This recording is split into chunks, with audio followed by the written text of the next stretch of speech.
दुलाराय बर' फरायसा आफादनि उदालगुरि जिल्लानि बे मावखुलियाव दिनै मोनसे गोनां आयदाखौ लानानै हरखाबनो बे खौरांगिरि मेलखौ हांख्रायनो गोनां जादों।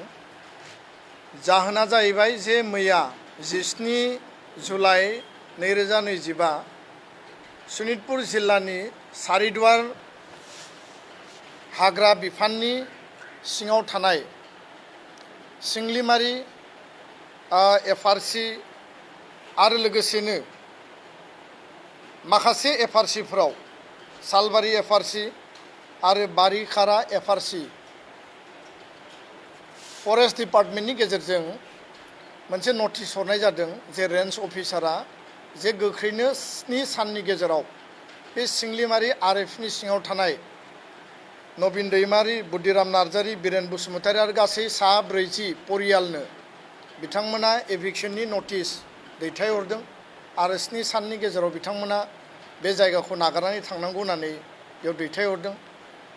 सनितपुर जिल्लायाव गासै आरो बिश्वनाथ जिल्ला आनडिभाइडेड सनितपुर मोन 8 विधानसभा समष्टि दङ। बिनिनो मोनसे विधानसभा समष्टि पुराना सटिया आरो आथिखालनि नौदुवार। बे नौदुवारनि सारिदुवार बे ओनसोलाव गोबां समाव जोङो गोबां जेंनानि मोगा-मोगि जाबोनो गोनां जादों। बिटिआर एकर्ड इमप्लिमेन्टेशननि गेजेरजों गामि सोसननाय, फरेस्ट राइट एक्ट 2006 नि गेजेरजों हानि पट्टा होनाय, बे गासैबो खामानियाव जोङो बादा मोनबोबाय थादों। थेवबो दुलाराय बर' फरायसा आफादा जोंनि खामानि मावनायखौ जोङो नागाराखै आरो दाख्लैबावै 6 जुलाइ आसामनि गिबि मन्थ्रिनि चेयारमेनशिपआव एकर्ड इमप्लिमेन्टेशननि जि मिटिं जादोंमोन, जेराव आसामनि चिफ सेक्रेटारि आरो हाइ रेंकनि अफिसारफ्रा दङमोन आरो गिबि मन्थ्रिया 2006 एफआरए एक्ट बायदियै चिफ सेक्रेटारिखौ डाइरेक्शन होदों जे डिसि सनितपुर, डिसि बिश्वनाथ सानैजोंबो टेलिफनिक डिसकासन खालामदों गिबि मन्थ्रिया जे आद्रा थाबावनाय बिश्वनाथनि प्राय 2000सो एफआरसिनि जे एफआरए एन्टाइटेलमेन्ट दङ बेखौ होनांगौ आरो 9000सो जि सनितपुर जिल्लायाव दङ बेखौ गोख्रैनो होनांगौ। दा बे खामानिया सोलिगासिनो दङ। चिफ सेक्रेटारि बिथाङा इन्सट्राक्सन होनाय जादों, गिबि मन्थ्रिया डाइरेक्शन होदों। बेबायदि समाव माने डिएफअ सम्पक डेका आरो रेन्ज अफिसार सुजित नर बिथांमोननि गेजेरजों बे ओनसोलाव नटिस सार्भ खालामनाय जाबाय आरो रायजो राजानि गेजेराव मोनसे हुलुस-थुलुस थासारि सोमजिबाय जे मा कारनाव बे नटिसखौ होनाय जाखो। जों बयबो मिथिगौ जे भारतआव मोनसे आयेन दङ एफआरए एक्ट 2006 आरो बे मते ट्राइबेला हाग्रा ओनसोलाव थानाय 2006 सननि बे आयेन बायदियै बिथांमोना हानि पट्टा मोननांगौ। फरेस्ट डुवेलार जायफ्रा 75 इयार्स बा 3 जेनेरेशन जायफ्रा नन ट्राइबेल बे फरेस्ट डुवेलार्सनि आन्दाराव गोलैयो बिथांमोना 3 जेनेरेशन जुदि मिट खालायोबा बिथांमोनाबो अधिकार मोनो।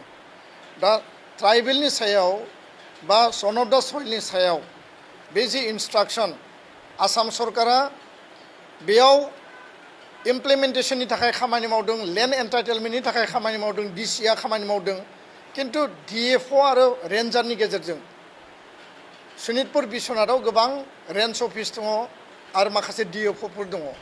अकल नौदुवार समष्टि विधानसभा समष्टि आरो सारिदुवार रेन्ज अफिसनि गेजेरजों नटिस सार्भ खालामनायाव मोनसे पलिटिकेल कनस्पिरेसि दङ आरो बे सटिया आरो आथिखाल नौदुवार समष्टिनि जाय माने पाब्लिक रिप्रेजेन्टेटिभ जाय पलिटिकेल रिप्रेजेन्टेटिभ बिथांनिनो बेयाव थोंजों आखाइ दङ होननानै जोंनियाव प्रमान मोनदों। खारन माखासे पार्टिनि बिबानगिरि आरो जाय बिनि जनप्रतिनिधि बिथांनि इनभल्भमेन्टआ बै रेन्ज अफिसारनि गेजेरजों माने सोराङाव फैदों आरो बेखायनो दुलाराय बर' फरायसा आफादा बे मेटारखौ लानानै गोख्रोङै जों सोंखारिदों आरो कुनु कारनाव जों आपस खालामनाय नङा। कुनु कारनाव जोङो बेबायदि नटिसखौ लानानै दुलाराय बर' फरायसा आफादा जोङो एक्सेप्ट खालामा आरो बिनि थाखाय मैयानो लोगो लोगो आसामनि गिबि मन्थ्रि बिथांनिसिम नैबे मेटारखौ लानानै कनभे खालामनाय जादों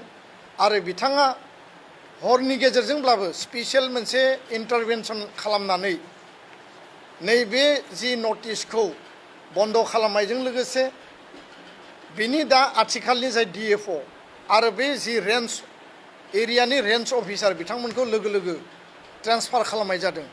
दा बेखायनो थारैनो नैबे जि एभिक्सननि जि नटिस बे नटिसआ जोंनि थाखाय सोमोनांथाव आरो जेराव FRA एक्टनि गेजेरजों लेन्ड एन्टाइटेलमेन्टनि खामानिया सोलिबाय थादों बे समाव बेबायदि खामानि मावनाया थारैनो एकर्डनि स्पिरिट आरो FRA एक्ट 2006 जि मोनसे आयेन बे आयेननि बिपरित बा उल्थानानै जोङो बुंदों।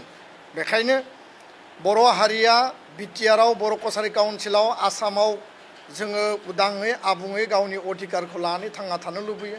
हाया जोंनि गावनि मोनसे अधिकार आरो बर' बा ट्राइबेल मानसिया हानि मालिक आरो बे हानि मालिकनि सायाव जुदि नटिस खालायोबा बर'फोरनि सायाव जुदि नटिस खालायोबा जोंनि थाखाय आलादा रायजो गैथ'वा, जोंनि थाखाय आलादा देश गैया। भारतआवनो आसामावनो बिटिआरआव बर' कसारि काउन्सिलाव बा कार्बि आंलंआव गुबुन गुबुन काउन्सिलाव जों दिनै रायजो जानानै दङ।